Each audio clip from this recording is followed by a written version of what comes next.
இரண்டாவது நாளாக நடிகர் ராஜேஷின் மறைவிற்கு திரைப்பிரபலங்கள் நேரில் வந்து அஞ்சலி செலுத்தி வருகின்றனர்.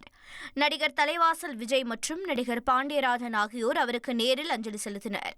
தமிழ் உட்பட பல்வேறு மொழிகளில் 45 ஆண்டுகளாக 150க்கும் மேற்பட்ட படங்களில் நடித்து புகழ்பெற்ற நடிகர் ராஜேஷ் உடல்நலக்குறைவு காரணமாக சென்னையில் வியாழக்கிழமை காலமானார். அவரது உடல் சனிக்கிழமை மதியம் 3 மணி அளவில் கீழ்ப்பாக்கம் கல்லறை தோட்டத்தில் அடக்கம் செய்யப்பட உள்ளதாக அவரது மகன் தீபக் தெரிவித்தார். மறைந்த மூத்த நடிகர் ராஜேஷ் உடலுக்கு நடிகர்கள் பாக்யராஜ், விஷால் அஞ்சலி செலுத்தினர். அதைத் தொடர்ந்து அவர்கள் செய்தியாளர்களை சந்தித்ததை பார்க்கலாம். நினச்சதை சாதித்து ஒரு நிறைவான வாழ்க்கையை வாழ்ந்தவர் ராஜேஷ். நிறைவான வாழ்க்கை மட்டும் இல்லாமல் முறையாகவும் வாழ்ந்தார்.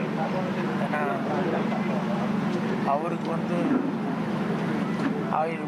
என்னங்க இனி வீட்டு வேலையில கொஞ்சம் அதிக ஒத்தாசையா இருக்கணும். யா வேலை கிடைச்சதா? வேலையா? நான் பாஸ் ஆகணும்னு நினைக்கிறேன்.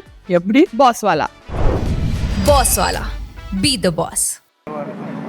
நினச்சி பார்க்க முடியல, கஷ்டமாக இருக்குது. வாத்தியாராக இருந்தவர், அதனால் நிறைய படிக்கிறதுக்கான வாய்ப்புகள் அவருக்கு இருந்தது. சினிமாவுக்கு வந்திருந்தால் கூட கடைசி வரைக்கும் அந்த வாத்தியாருக்கு உண்டான அந்த பொறுப்புங்கிறது கடைசி வரைக்கும் அவர்கிட்ட இருந்தது. அதே மாதிரி சினிமாவில் டாப் டு பாட்டம் சொல்லுவாங்களே, கீழிருந்து மேலே வரைக்கும் எல்லாருக்கூடையும் பழகி எல்லாத்துக்கிட்டையும் ரொம்ப ஒரு நல்ல பேர் சம்பாதிச்சவர். அதை விட ஒரு நல்ல மனிதராக இருந்தார் அப்படிங்கிறது தான் அவர் நினச்சி பெருமைப்படக்கூடிய ஒரு சமாச்சாரம். தமிழ் திரையுலகத்துக்கு, நடிகர் சங்கத்துக்கு ஒரு மிகப்பெரிய இழப்புன்னு சொல்லணும் ராஜேஷ் சாரோட மரணம். எதிர்பார்க்காத, அதாவது ஏன் கடவுள் நல்ல மனுஷங்களில் இவ்வளோ கூடி சீக்கிரம் எடுத்துகிட்டு போகிறாருன்ற ஒரு மனசில் ஒரு கேள்விக்குறியாக இருக்குது. அவ்வளோ ஒரு நல்ல மனசுள்ள ஒரு மனிதர் முதல்ல, அதுக்கப்புறம் தான் நடிகர். ஒரு சிறந்த நடிகர், எங்களுக்கு ஒரு தூணாக இருந்தவர் நடிகர் சங்கத்தில்.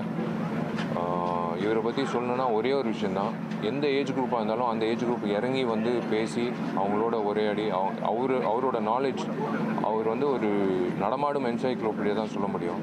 அவர்கிட்ட இருக்கிற நாலேஜ் எந்த டாப்பிக்காக இருந்தாலும், அது சினிமா மட்டும் இல்லை, அரசியலாக இருக்கட்டும், லிட்ரேச்சராக இருக்கட்டும், எந்த ஒரு விஷயமாக இருக்கட்டும், அவர்கிட்ட பதில் இருக்கும். அது நாங்கள் கேட்கும்போது எங்களுக்கு அவரோட அதிகமாக டைம் ஸ்பெண்ட் பண்ணணுன்னு ஆசை இருக்கும். நாங்கள் சில நேரத்தில் நோட் பண்ணிப்போம் அவர் பேசுகிறது, எங்கிட்டயாவது நம்மளுக்கு பயன்படும்ட்டு. இன்றைக்கி அவர் இல்லைன்றது உண்மையிலே நம்ப முடியல. ஒரு தர்ம சங்கடமான ஒரு நிகழ்வு இது.